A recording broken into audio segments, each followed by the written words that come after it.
भारत के हिंदुओं का दान करोड़ों करोड़ों चला जाता है और ऐसे सैकड़ों मंदिर है। तो आप सोचिए, महाबोधि महाविहार केवल भारत के बुद्धिस्टों का नहीं, विश्व के 56 बुद्धिस्ट देश महाबोधि महाविहार को दान देते हैं, पर वो दान आज तक बौद्धों के धर्म प्रचार प्रसार में नहीं लगा। और क्यों लगाएंगे वो? क्योंकि वो दान बौद्धों के धर्म प्रचार प्रसार में ना लगे, इसलिए बीटी एक्ट बनाया गया। समाज है, अगर वो सरकार को मजबूर कर सकते अपनी एकता से, तो आज भारत के बौद्ध भी मजबूर कर सकते ये कहकर कि भारत के बौद्ध अब अल्पसंख्यक नहीं है, कमजोर नहीं है, लाचार नहीं है और हजारों लाखों में नहीं है। भारत के बौद्ध करोड़ों में है और करोड़ों बौद्धों ने संकल्प ले दिया है कि अब बीटी एक्ट रद्द होगा और महाबोधि महाविहार मुक्त होगा। 1 साल हो जाएगा, तब हम भारत में करोड़ों बुद्धिस्टों को एकजुट करके एक स्थान पर, एक तारीख पर करोड़ों की संख्या में एकजुट होकर महाबोधि महाविहार मुक्त कराएंगे और बीटी एक्ट रद्द कराएंगे। तो हमें वहां तक का प्रयास करना है और उस प्रयास तक आप लोगों ने सोलापुर की धरती से अगर ये ताकत दिखाई तो निश्चित ही संपूर्ण महाराष्ट्र और भारत के तमाम बौद्ध अम्बेडकरवादी बहुजन समाज के लोग, ये सपना नहीं हकीकत हो जाएगा। बीटी एक्ट रद्द हो जाएगा, महाबोधि महाविहार मुक्त हो जाएगा। हमारे पास ताकत नहीं है, शक्ति नहीं है, एकजुटता नहीं, एकता नहीं।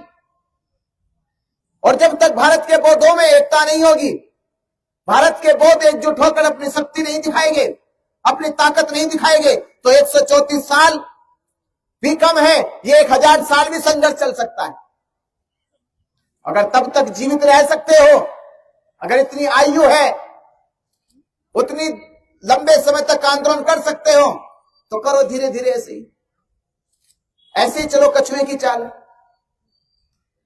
रफ्तार पकड़नी होगी चीते की तरह, दौड़ना होगा, एकता लानी होगी मधुमक्खियों की तरह। अगर कोई छेड़ भी दे तो सब एकजुट होकर अपना बदला ले ले। भारत के बौद्ध हजार लाखों में नहीं है, करोड़ों में है। और भारत में मुसलमान लाखों में करोड़ों में एकजुट होता है, हिंदू भारत में लाखों करोड़ों में एकजुट होता है,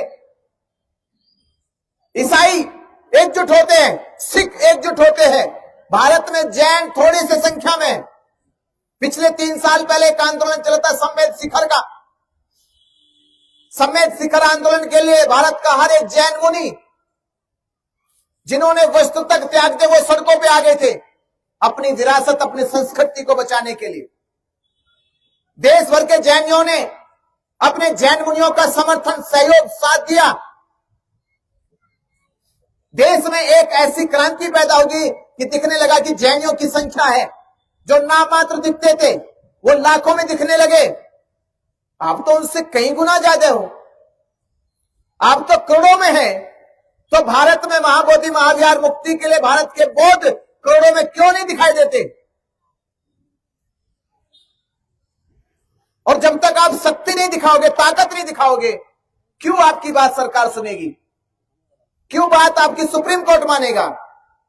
क्योंकि सुप्रीम कोर्ट ने राम मंदिर का फैसला इसलिए नहीं सुनाया कि राम मंदिर के सबूत उनके पास मिले, कोई साक्ष्य उनके पास मिले, कोई अवशेष राम के होने के मिले, बल्कि इस आधार पे मिला फैसला कि हिंदुओं ने एक लंबे समय तक आंदोलन चलाए, संघर्ष करे, हिंदुओं के बीच में जाके हिंदुओं को जागरूक किया, घर घर राम मंदिर के प्रति एकजुट करने का काम किया।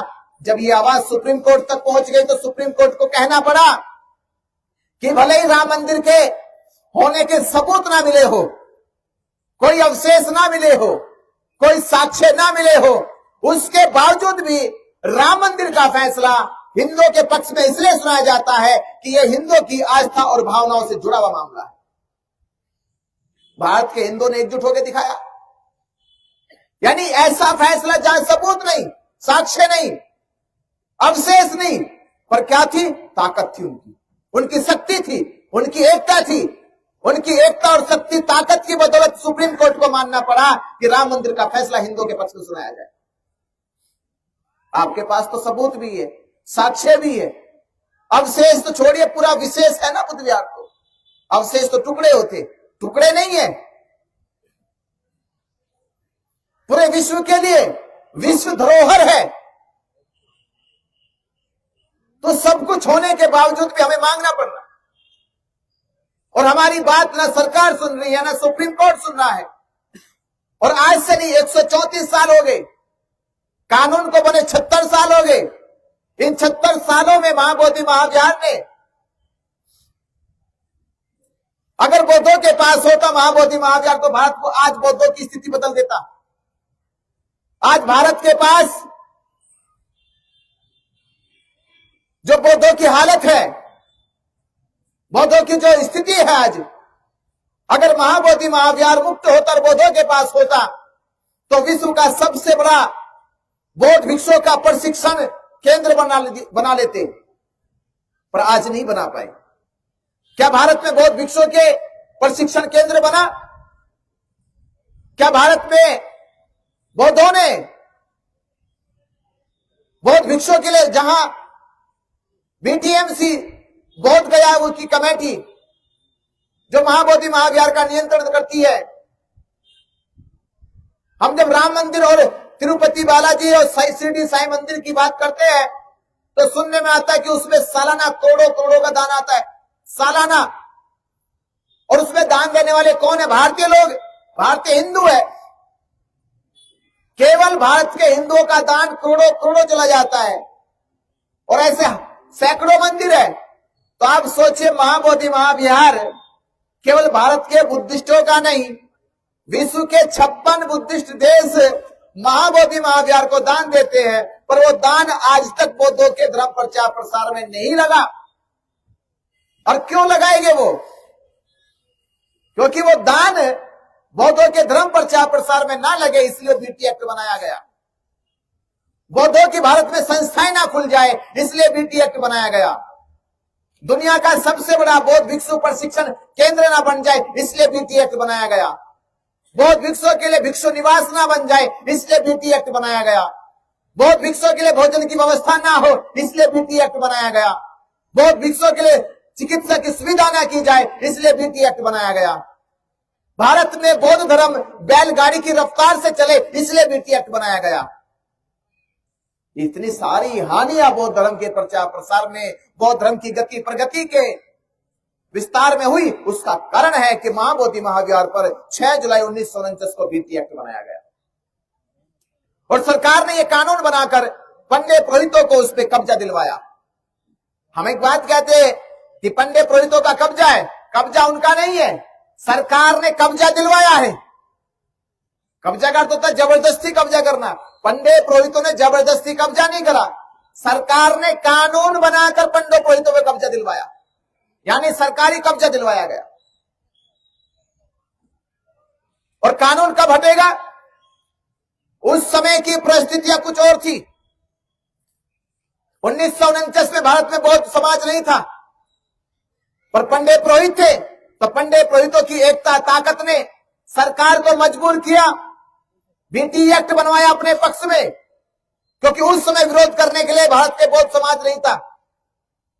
बौद्ध समाज तो 14 अक्टूबर 1956 के बाद आया।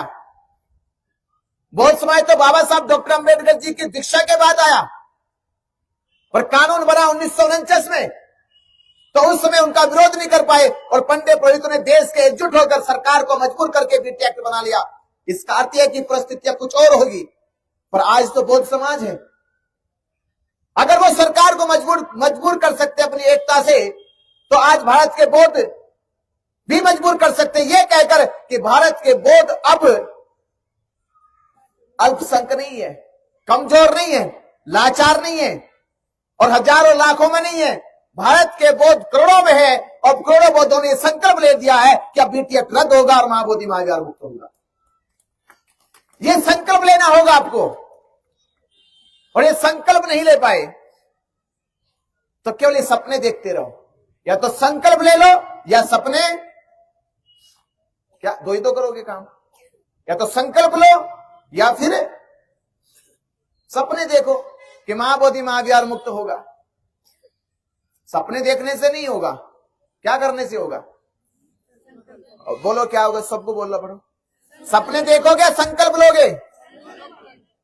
अगर संकल्प लोगे तो संकल्प लो कि जब तक मुक्त ना हो जाए तब तक मरेंगे नहीं। ये संकल्प लो कि मरने से पहले पहले महाबोधि महाविहार मुक्त करा लेना है, कि कम से कम अपने बच्चों से ये कह सको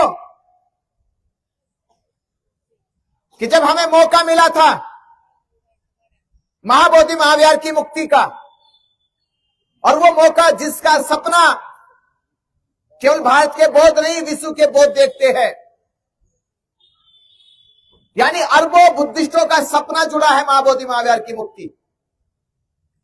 महाबोधि महाविहार का इतिहास की वो नींव जिसको 2300 वर्ष पहले सम्राट अशोक ने रखी, जिस धरती को विश्व में सबसे पवित्र धरती का सम्मान मिला, उस धरती पे सिद्धार्थ गौतम को ज्ञान की प्राप्ति हुई।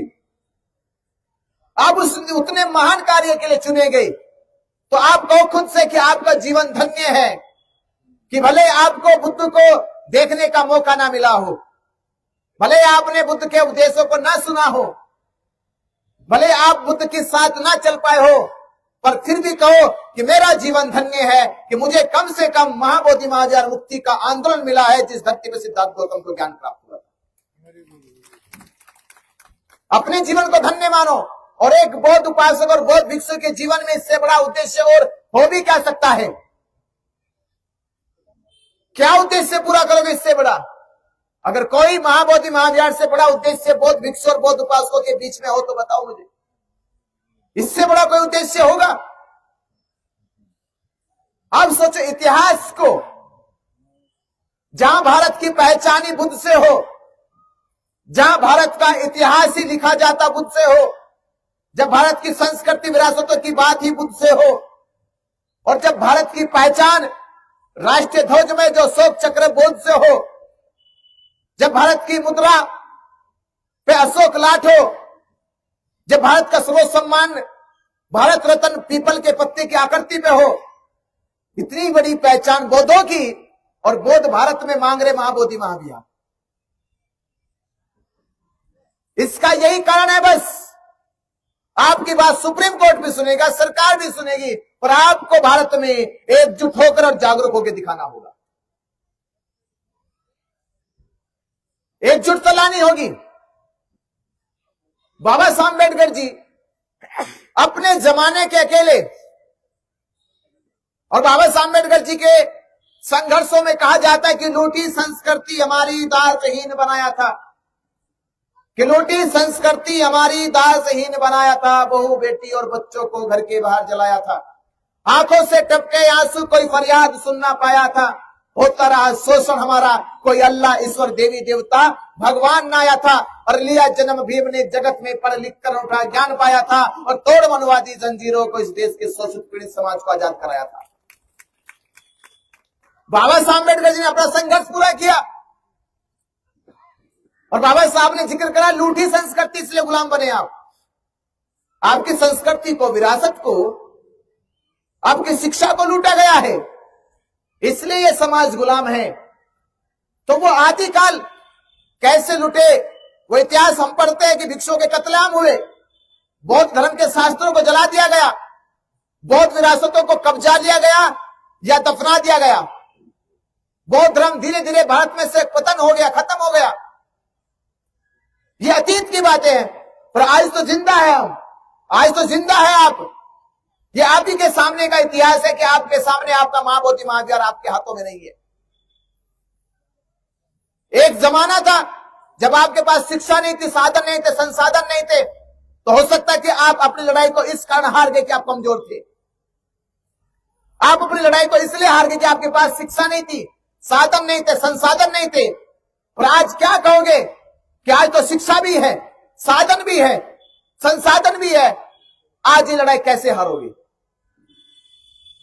ये खुद से कहो कि ये लड़ाई अब नहीं हारेगी, क्योंकि ये लड़ाई अब हारने के लिए नहीं लड़ी जा रही है, और ना ये लड़ाई अब केवल लड़ने के लिए लड़ी जा रही है, अब ये लड़ाई केवल जीतने की लड़ी जा रही है। जीतने की लड़ाई लड़ी जा रही है।